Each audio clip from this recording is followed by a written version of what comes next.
एक बार फिर से रिपीट कर रहा हूँ मैं।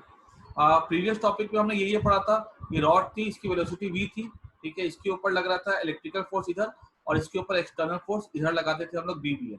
हमने ये देख लिया था कि EMF किसके इक्वल था, EMF था equal to -BLB, work done by external force by charge कर दिया, ये EMF था, this was equal to -BLB। और यहाँ से हमने देखा कि जो rate of change of flux था वो था BL delta x by delta t, that was BLB, ठीक है। अब हम लोग क्या करते हैं, इस पूरे पार्ट को एक अच्छे से समझते हैं कि हो क्या रहा है यहाँ पे। यहाँ पे अगर हमने रॉड लगाई, मैग्नेटिक फील्ड पे मूव करवाया, तो ये बल्ब जो है ग्लो करता था, ठीक है। बल्ब अगर यहाँ पे ग्लो कर रहा है, इसको अगर इलेक्ट्रिकल एनर्जी मिल रही है, तो एनर्जी कौन दे रहा है? तो आंसर ये एनर्जी हम दे रहे हैं रॉड को मूव करवा कर। इस पे इलेक्ट्रिकल फोर्स लगता है पीछे की तरफ, लेकिन हमने कैसा फोर्स लगाया, इस पे एक्सटर्नल फोर्स लगाया आगे की तरफ। ये एक्सटर्नल फोर्स होता है, इस इलेक्ट्रिकल फोर्स के ऑपोजिट हम लगाते हैं, तो हमने अपनी ताकत लगाई ताकि इसको मूव करवा सके। जो हम ताकत लगाते हैं वही यहाँ पे किस फॉर्म में कन्वर्ट हो रहा है, वो इलेक्ट्रिकल एनर्जी के फॉर्म में कन्वर्ट हो रहा है। बिकॉज एक्सटर्नल फोर्स इनको डिस्प्लेसमेंट किया डेल्टा एक्स, तो हमने वर्क किया। हमने वर्क किया मतलब हमने अपनी एनर्जी को कन्वर्ट किसमें किया, इलेक्ट्रिकल एनर्जी में। जरा इस रॉड को अब कंपेयर करते हैं हम लोग अपने घर वाले सेल के साथ। यहाँ पे मान लो एक रेजिस्टेंस है, यहाँ पे प्लस एंड या माइनस एंड है।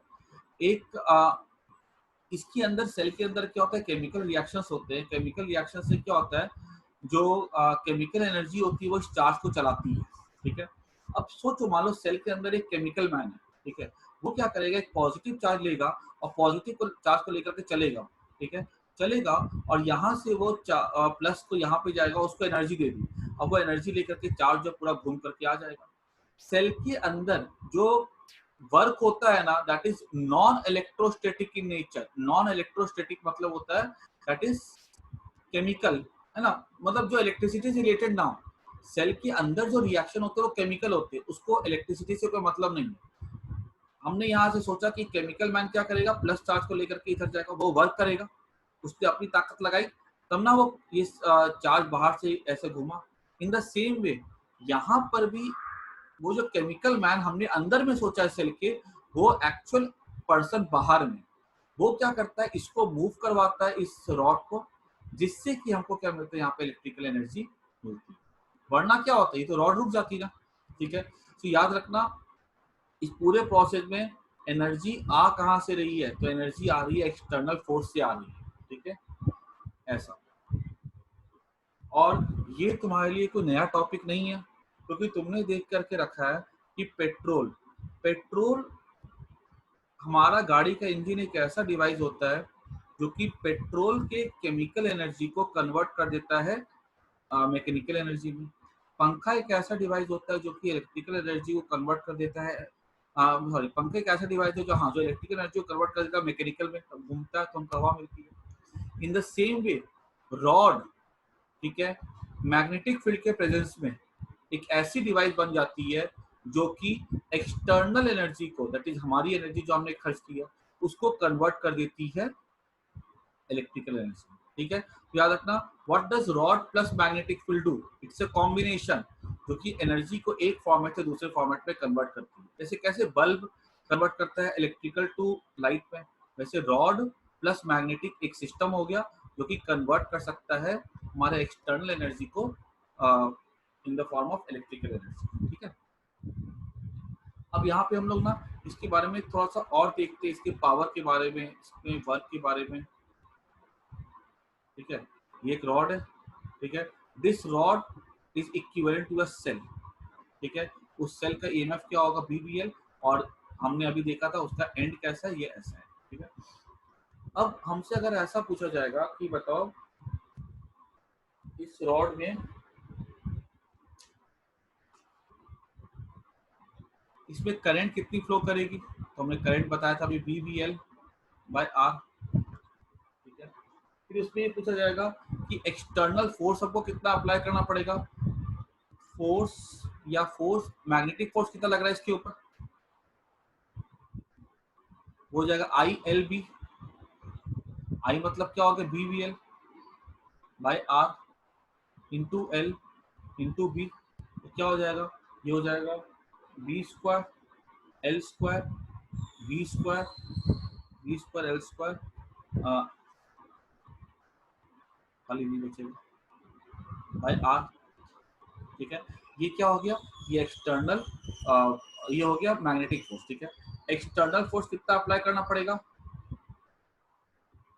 टू बी अप्लाइड, ये हो जाएगा v square L square V by R, ठीक है। हमको इतना फोर्स अप्लाई करना पड़ेगा in direction opposite to the external force. मतलब अगर ये हमारा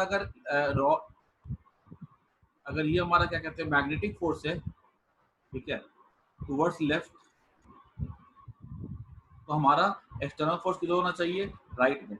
तुम ये सोचो कि हमने मैग्नेटिक फील्ड लगा दिया, हमने रॉड लगा लिया, बहुत बढ़िया, हमको हमारा को एनर्जी मिल जाएगी, तो ऐसा नहीं, हमें कहीं ना कहीं से इसको एनर्जी देनी पड़ेगी, ठीक है।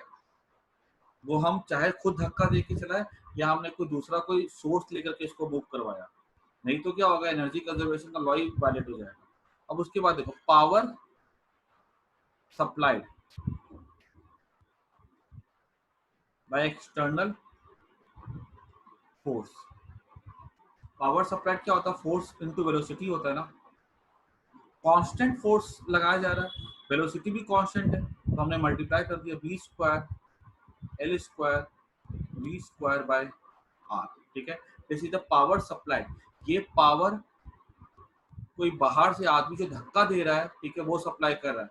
मतलब यहाँ पर जो बाहर का आदमी जो है ना, जो बाहर में खड़ा करके धक्का दे रहा है, ठीक है, ये वो पावर सप्लाई कर रहा है। जैसे सेल में केमिकल एनर्जी जो होती है सप्लाई करती है, चार्ज को पावर देती है, चार्ज को मूव करवाती है, यहाँ पर वही एनर्जी कौन दे रहा है, ये बाहर वाला आदमी कर रहा है, ठीक है। अब उसके बाद next, energy dissipated in resistor. ये रेजिस्टर में कितनी एनर्जी डिसिपेट होगी, तो आई स्क्वायर या पावर डिसिपेटेड इन रेजिस्टर लिख देता हूं मैं इसको। पावर मतलब क्या होता है, एक सेकेंड में, तो ये हो जाएगा आई स्क्वायर आर। आई हमने निकाला ना अभी, B B L by R का स्क्वायर, तो स्क्वायर किया स्क्वायर किया स्क्वायर किया into R, R R cut जाएगा, तो क्या बच गया, V square L square by R. देखो कितनी इंटरेस्टिंग चीज निकल करके आ रही है यहाँ से। Power dissipated in resistor V square L square by R, power supplied by external force V square L square by R. Same आ रहा है कि नहीं आ रहा, मतलब जो पावर बाहर वाले आदमी ने सप्लाई किया, ठीक है, वही पावर जो हमको यहाँ पे आउटपुट के फॉर्म में मिलता है। बल्ब होगा तो वो उतना पावर हीट के फॉर्म में, लाइट के फॉर्म में बाहर देगा, ठीक है। तो ये तुमको समझ में आ गया होगा कि ये जो रॉड है ना, ठीक है, हमने जितना पावर अगर हमने इसको इनपुट किया 2 जूल पर सेकेंड, यहाँ से हमको कितना मिलेगा, 2 जूल पर सेकेंड, ठीक है। तो आई थिंक ये सबको क्लियर हो गया होगा, ठीक है, कि जब ये रॉड मूव करती है तो हमको क्या मिलता है, उससे हमको बाहर एनर्जी मिलती है, ठीक है, हमको बाहर पावर मिलता है, ठीक है। तो this was all about the motional EMF, ठीक है, ठीक है। तो मैं फिर से बताता हूँ, एक बार खाली समरी बता रहा हूँ, ठीक है, ध्यान सुनना। What is motional EMF, as when EMF is created due to motion of a conductor in magnetic field, ठीक है, then the EMF created is called as motional EMF। ये motional EMF जो होता है इसमें जो एनर्जी जो आपको मिलती है, इलेक्ट्रिकल एनर्जी, वो कहाँ से आती है, तो that is because of the work done by the external agent, that can be a person, ठीक है। और अगर हमने बाहर से एनर्जी सप्लाई नहीं करेगी तो क्या होगा, हमको ईएमएफ नहीं मिल पाएगा। हमने वेलोसिटी दी उसको, शुरुआत में एनर्जी दी हमने हाफ एम वी स्क्वायर करके काइनेटिक एनर्जी, ठीक है, वेलोसिटी इसको मिली, धीरे धीरे जाकर रुक जाएगा, ठीक है, रुक जाएगा। और क्या कहते हैं, क्योंकि इलेक्ट्रिकल पोजिशन होगा, हम जब तक इसको कंटिन्यूसली एनर्जी सप्लाई नहीं करते रहेंगे तब तक कि वो बल्ब नहीं जलेगा। अगर शुरू में देंगे बाद में नहीं देंगे, रुक जाएगा, बल्ब जलना बंद कर देगा। अब यहाँ पे हम लोग कुछ चीजों को और समझते हैं, ठीक है। जैसे देखो, एक क्वेश्चन आता है जो सबसे इम्पोर्टेंट है एरोप्लेन के बारे में, ठीक है। जब एरोप्लेन उड़ता है ना, ठीक है, तो मान लो, पहले तो मैं तुमको समझा देता हूँ, थोड़ा सा तुम लोगों ने पढ़ा नहीं था, earth magnetic field, earth magnetic field के बारे में थोड़ा सा समझाया था मैं, याद रखना। ये नॉर्थ है, ये साउथ है, ठीक है। अगर इधर से देखिए हम लोग, तो अर्थ का जो मैग्नेटिक फील्ड होता है ना, ठीक है, दैट इज डायरेक्टेड फ्रॉम, उसका डायरेक्शन किधर होता है, नॉर्थ से साउथ होता है हमेशा, ठीक है। तो नॉर्थ से साउथ अगर उसका डायरेक्शन होगा तो हम लोग क्या बोल सकते हैं,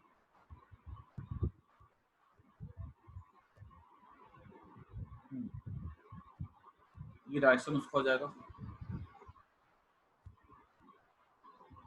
ऐसे होता है, ठीक है।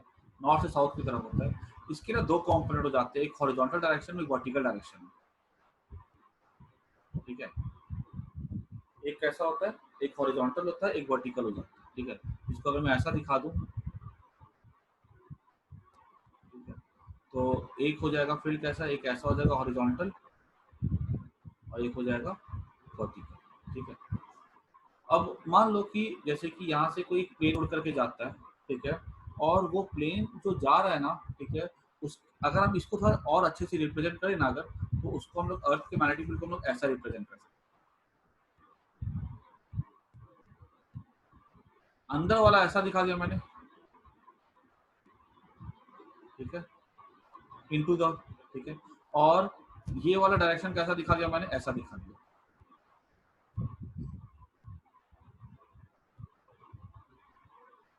ठीक है।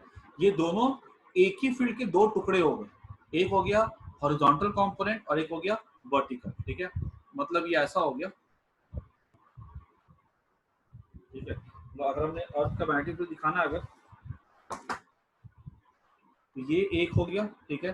अर्थ का मैग्नेटिक फील्ड ऐसा है, ठीक है, कहीं पे इसका एक टुकड़ा ऐसा हो गया और एक टुकड़ा इसका कैसा हो गया, ऐसा हो गया। एक अंदर की तरफ जा रहा है और एक ऐसे नॉर्थ के साउथ की तरफ जा रहा है, ठीक है।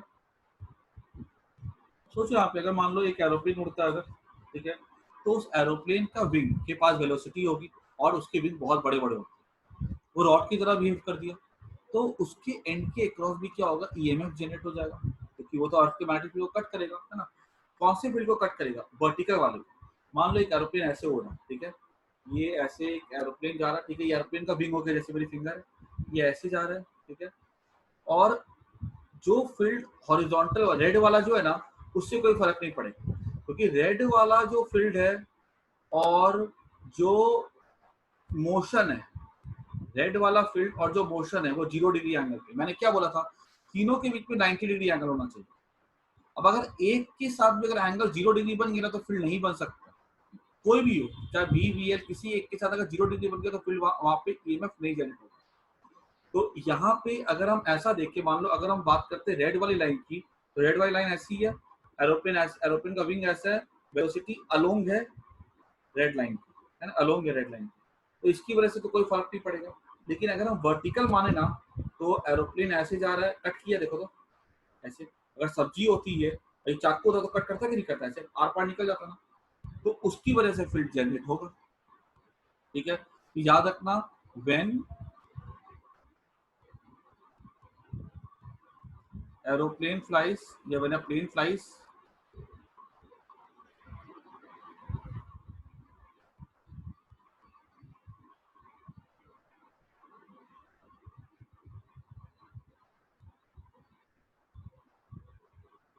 horizontally, EMF is developed across its wing, और वो ईएमएफ क्या हो जाएगा, मैग्नेटिक फील्ड जो वर्टिकल कंपोनेंट वाला होगा अर्थ का, into V V I L, आपने सीखा था ना अभी, magnetic field into length into velocity of the plane.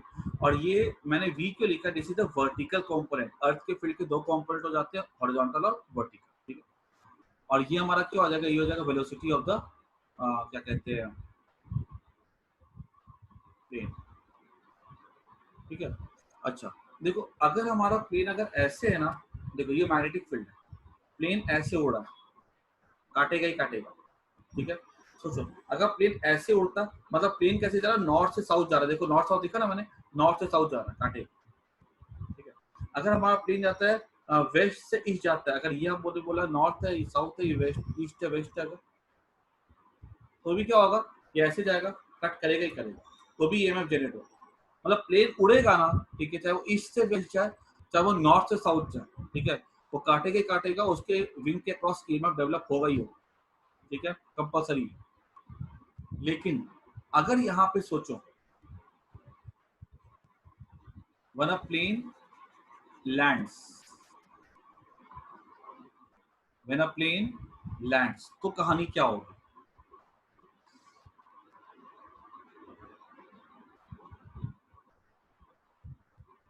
Okay मैं छोड़ देता हूँ अभी।